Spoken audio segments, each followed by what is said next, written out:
Hi, my name is Easton Lewis, and today I'll be discussing Chapter 21, which is Employment Discrimination. At the beginning of this chapter, it describes employment at will doctrine, and this is a contract of employment for an indeterminate term and terminable at will by either the employer or the employee.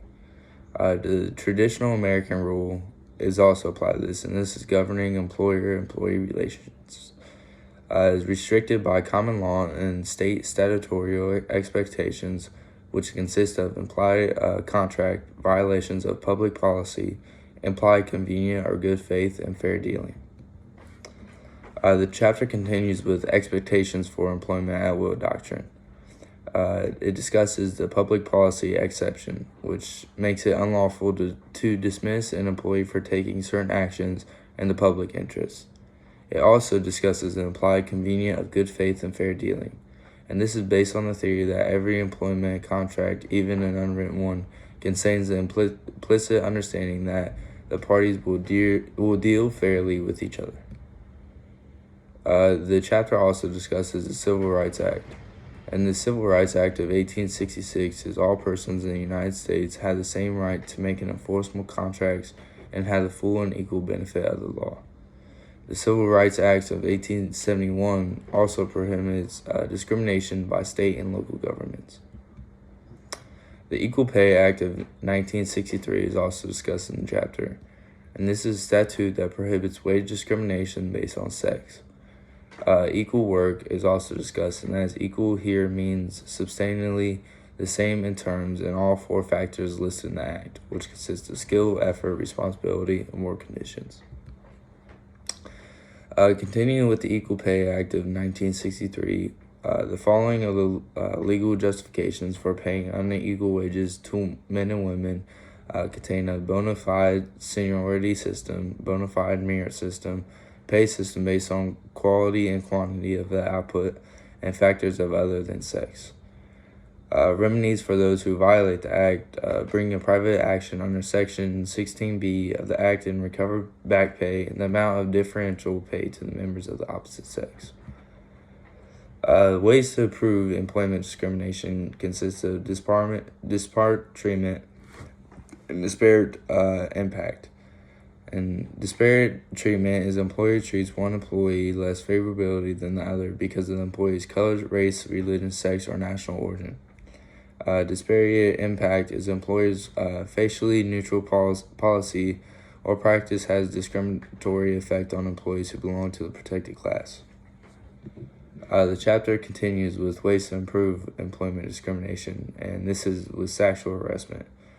Unwelcome sexual advances, requests for sexual favors, and other verbal or physical conduct of sexual nature, which implicity or implicity makes submission or term of condition of employment or creates an intimidating, hostile or offensive environment is the same as sexual harassment. Hostile environment extended is a hostile environment case have also been used in the situations of discriminations based on the protected class. Retaliation is also introduced in this chapter, and Title VII makes it unlawful to retaliate. The prima facie retaliation claim must show that the employee engaged in the protected activity under the Title VII. The employee was fired, demoted, or suffered some other adverse employment action, and the employee's protected activity was the cause or the determining factor for the adverse employment action. The chapter also describes the protected classes under the Title VII, and this is race and color, the national origin, the religion, sex, or Pregnancy Discrimination Act.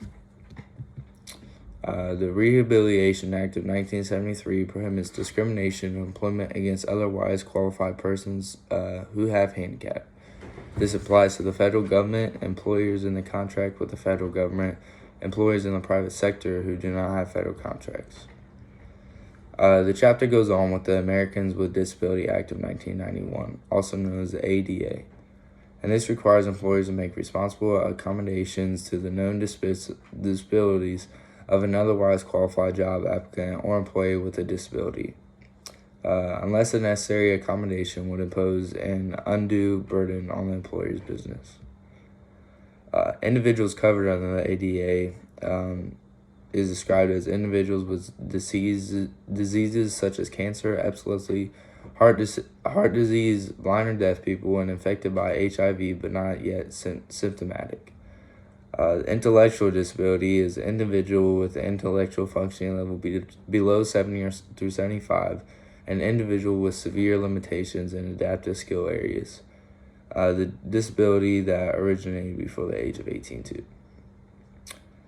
Next, the ADA enforcement remedies include the plaintiff has to prove that he or she has a disability, was otherwise qualified for the job, and was excluded from the job solemnly because of the disability.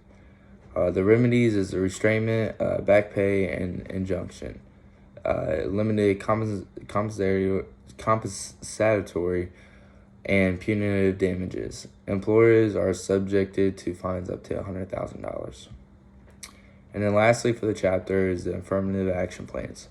And these are programs adopted by employers to increase the representation of women and minorities in the workforces. They may constitute reverse discrimination, and reverse discrimination is discrimination in favor of members of groups that have been previously discriminated against.